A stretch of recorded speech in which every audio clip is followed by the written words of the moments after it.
Hello everyone and welcome back to IMO Reviews. Today we are discussing SHAZAM, Fury of the Gods, directed by David F. Sandberg and starring Zachary Levi, Helen Mirren, Lucy Liu, Asher Angel, Meagan Good, and many, many more. The gods have been watching SHAZAM and are angry with his actions, coming to Earth to set him straight in an epic clash. So let's get started with the positives of SHAZAM, Fury of the Gods. And the first one that really stood out to me was that I thought there were some really cool effects and good imagination to this movie. I did enjoy seeing variations of people's powers, what they were capable of doing, and how it was displayed here. It was shown to you in a gradual manner, always growing what else can they do. And it always kept me interested in these new characters. I always wanted to know what else they had up their sleeve, and that was an interesting aspect to the villains in particularly. I thought the performances were pretty solid from all round, particularly from Helen Mirren. She's a friggin' rock star, and to be brutally honest, she alone really does lift this material up and stop it from sounding and feeling like childish stupidity. She says some really dumb lines in this movie, and I have to be honest, it worked, because it was Helen Mirren delivering it. Is there a line that she couldn't deliver? I really think you could give her the worst material ever and somehow she'd find a way to make it work. She's just brilliant and she's always entertaining, and she is here too. I thought Meagan Good was a particular standout of the other siblings of SHAZAM. I thought she probably did the best job of portraying a child in an adult's body. And I did enjoy Zachary Levi. I do think he's very charming, very likeable, very underdog-ish. You do want to support him and cheer him on. But I did have a little issue with his performance. It felt a tad out of kilter with the younger version of himself. There were a few times in the movie where the child version of SHAZAM actually felt more grown up than Zachary Levi's SHAZAM, and it should very much be the other way round. But apart from that small detail, I really did think the cast were great here. I thought the action was pretty good. It's not the best thing I've ever seen, but it's serviceable with good set pieces. They're definitely trying to give you some entertainment here, and it does have a fun soundtrack to go along with it. There's lots of colour, there's good frenetic pacing through that action, it's got good imagination, and lots of moments for the characters to shine. I must admit, this was a lot better than I ever expected it to be. I, for one, think the first SHAZAM is fine. I like that it was completely different to anything else in the DCEU, but it was a bit goofy and childish with some weird character moments. I mostly remember those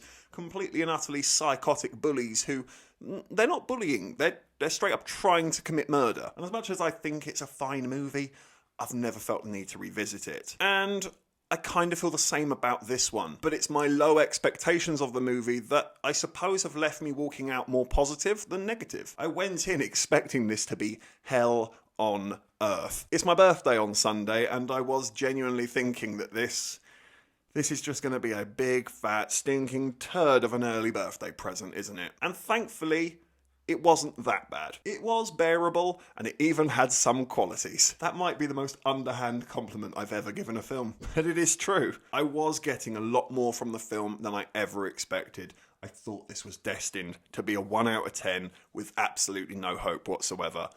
And I can admit I was pleasantly surprised. But it is far from perfect, and let's get into those negatives. And the obvious one, the big elephant in the room, and it probably is the biggest con of the movie, and it's not even the movie's fault, which would be the current situation at DC, that the whole thing is being shaken up, starting again. It leaves SHAZAM in limbo. It doesn't know if we're still going further with this or if this is the end of the road and we're just, don't matter anymore. You'd think it's the end because the universe is starting again. But James Gunn and Zachary Levi are very good friends. I can't see James Gunn just kicking out his best mate just because. I have noticed of late in a lot of these announcements for DC that there does seem to be quite a lot of James Gunn nepotism. So I'm not convinced that this is it for SHAZAM. And yet it kind of feels like this is it for SHAZAM. It can't help but detract from the movie. It can't help but feel inconsequential, even when the film is trying so hard to have consequences. And in trying so hard to make it feel like they have consequences and that there is a real threat and this actually matters, on occasions it can cross over that line of believability and just dive headfirst into CGI superhero stupidity. Especially towards the ending, there is just so much disaster and destruction. It does get to a point of you're just sitting there going, oh, come on. I didn't think the movie was that well balanced, if I'm being honest. I thought it started pretty strongly, but the middle really did come to a grinding halt, and it just stopped to throw out exposition and really childish humour, and it does it for a bit too long. It did start to drag. It did start to test my patience, and I found that the plot can be a little overwritten in places. I do like the general idea of it. It does feel like a logical progression for the story and its characters, with an interesting new baddie that can often feel threatening, but it's way too expositional, and it does leave it feeling incredibly baggy. I'm trying to be more positive about this movie than negative, because I, for one, think the movie is trying really hard, but nonetheless, it is failing. And I personally think it's because the movie finds itself in an impossible situation. Just take a moment to consider it this way. Had we not heard about the DC shake-up and learnt that this is possibly the end for Shazam, do you think you would have cared more about this movie, and would you have been more invested?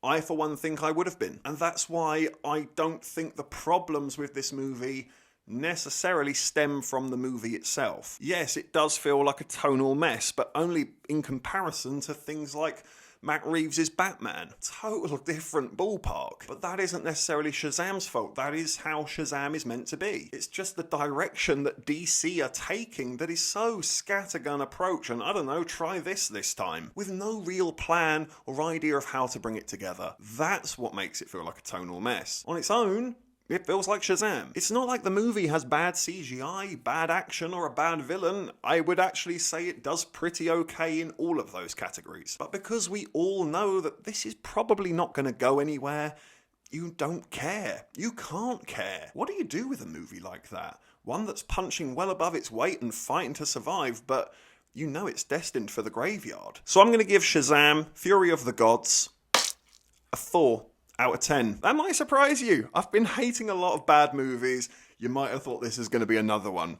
And maybe it is my expectations that I expected it to be awful, that I actually came out pleasantly surprised in small aspects. I'm still not necessarily recommending it to you or telling you to rush out your door and go and see it now, but I am saying it's better than you might think it is. I do think the kids will have a fun time. If you're looking to entertain a small family this weekend, this will be great for that. I, for one, thought the film was full of good intentions and solid effort, with good colour, a fun soundtrack, lots of enjoyable action and humour for the family, but the current DC situation does leave it high and dry, without any real urgency and without any real aim that leads to anything at all. It is very much in its own little inconsequential pocket, with lots of goofy humour, and I'd even say it's a little bit too long. If you like the first Shazam, I think you're going to enjoy this too. If you don't like the first Shazam, yeah, don't waste your time. Thank you for watching this review. Please be sure to hit that like button, hit the subscribe button if you haven't already, and please do hit the comment section as well.